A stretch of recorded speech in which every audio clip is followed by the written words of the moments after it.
கர்த்தராகிய இயேசு கிறிஸ்துவின் நாமத்தினாலே அனைவருக்கும் அன்பின் நல்வாழ்த்துக்கள்.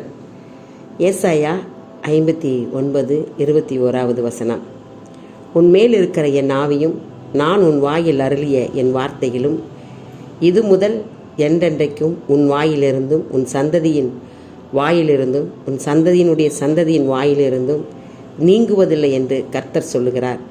இது எனக்கும் அவர்களோடு இருக்கும் என் உடன்படிக்கை என்று கர்த்தர் சொல்லுகிறார். ஆம் அன்பானவர்களே, கர்த்தருடைய இந்த பெரிதான வாக்கு தத்தம் ஹல்லேலூயா நமக்கும் நம் சந்ததிக்கும் ஹல்லேலூயா.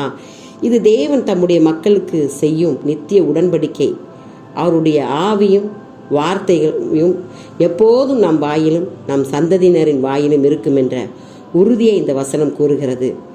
நம் மீதுள்ள தேவனுடைய ஆவி எக்காலத்தில் நம்மை விட்டு நீங்காது.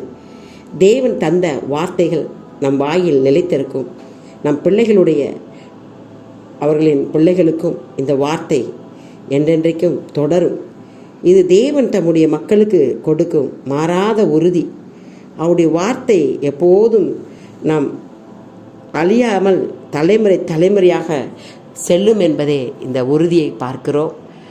ஆம் அன்பானவர்களே, நீங்கள் எல்லாரும் கர்த்தரால் ஆசீர்வதிக்கப்பட்டவர்கள். ஆகையினால் இந்த வாக்குத்தத்தம் நமக்கே உரிமையானது. தேவன் தாமே உங்கள் ஒவ்வொருவரையும் ஆசீர்வதிப்பாராக. ஆமென்.